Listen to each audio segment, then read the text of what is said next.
Light ഹൗസിൻ്റെ പുതിയ എപ്പിസോഡിലേക്ക് ഏവർക്കും സ്വാഗതം. ഒരു ഗണിത ക്ലാസ്. അന്ന് ക്ലാസ്സിലേക്ക് പുതിയൊരു പ്രൊഫസറായിരുന്നു വന്നത്. കുട്ടികൾ ചിന്തിച്ചു, ദൈവമേ, ദൈവം എങ്ങനെയുള്ള ആളായിരിക്കുമോ? കണക്ക് പഠിക്കാൻ ബുദ്ധിമുട്ടാണ്, പഠിപ്പിക്കുന്നത് മോശമാണെങ്കിൽ എന്തു ചെയ്യും?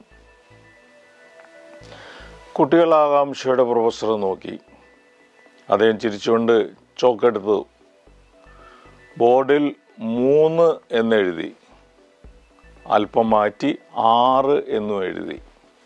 എന്നിട്ട് ചോദിച്ചു, എന്താണ് ഉത്തരം? പെട്ടെന്ന് ഓരോരുത്തരും ഉത്തരം പറയാൻ തുടങ്ങി. 3 എന്നൊരാൾ,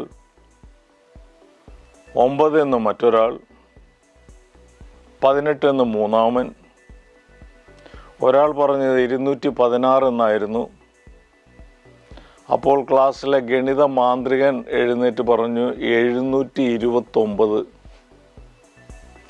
അതിനിടെ ക്ലാസ്സിലെ പുറകിലിരുന്ന ടോമി പറഞ്ഞു, എൻ്റെ ഉത്തരം 36 എന്നാണ്. സൂസി പറഞ്ഞു, എൻ്റെ ഉത്തരം 63 എന്നും. പലർക്കും പല ഉത്തരങ്ങൾ. അതെങ്ങനെ സാധ്യമാകും? പ്രൊഫസർ തിരക്കി. ഓരോരുത്തരും അവർക്ക് എങ്ങനെ ഉത്തരം കിട്ടിയെന്ന് പറയാൻ തുടങ്ങി.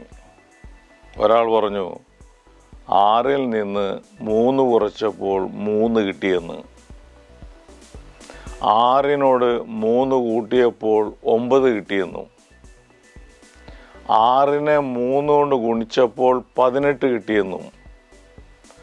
6-നെ 3 കൊണ്ട് ഹരിച്ചപ്പോൾ 2 കിട്ടിയെന്നും ഓരോരുത്തരായി പറയാൻ തുടങ്ങി. 3-ന്റെ വലതുവശത്ത് 6 എഴുതിയപ്പോൾ 36 കിട്ടി. 6-ന്റെ വലതുവശത്ത് 3 എഴുതിയപ്പോൾ 63. വിശദീകരണങ്ങളെല്ലാം കേട്ട് പ്രൊഫസർ അവരെ അഭിനന്ദിച്ചു. നിങ്ങൾ മിടുക്കർ തന്നെ. 2 അക്കങ്ങൾ കണ്ടപ്പോൾ അവ തമ്മിൽ എങ്ങനെയൊക്കെ ചേർക്കാം, കണക്ക് ചെയ്യാം എന്ന് ഭാവനയിൽ കണ്ടല്ലോ. മിടുമിടുക്കർ തന്നെ. പിന്നെ അല്പനേരം നിശബ്ദനായി നിന്നിട്ട് പ്രൊഫസർ പെട്ടെന്ന് പറഞ്ഞു, പ്രിയപ്പെട്ട കുട്ടികളെ, എന്താണ് പ്രശ്നമെന്ന് ഞാൻ പറഞ്ഞില്ല. എന്താണെന്ന് നിങ്ങൾ അന്വേഷിച്ചതുമില്ല.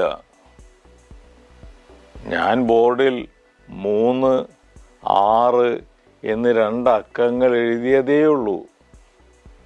പ്രശ്നം ഇന്നതാണ് എന്ന് ഓരോരുത്തരും സങ്കല്പിച്ചു. നിങ്ങളതിന് ഉത്തരവും കണ്ടെത്തി. പ്രൊഫസർ എല്ലാവരെയും സ്നേഹപൂർവ്വം നോക്കി വാത്സല്യത്തോടെ പറഞ്ഞു, മക്കളെ, ജീവിതത്തിൽ പലതും നേരിടേണ്ടി വരും. പല അക്കങ്ങൾ, പല സംഗതികൾ മുന്നിൽ തടസ്സമുണ്ടാക്കും. അപ്പോൾ എന്താണ് പക്വതയുള്ളവർ ചെയ്യേണ്ടത്? സമാധാനമായി ആലോചിക്കണം. ആദ്യം എന്താണ് പ്രശ്നമെന്ന് മനസ്സിലാക്കാനുള്ള ക്ഷമയും പക്വതയും ജീവിതാനുഭവവും നേടണം. ശരിയായ പ്രശ്നം അറിഞ്ഞാൽ ശരിയായ പരിഹാരവും കണ്ടെത്താനാകും.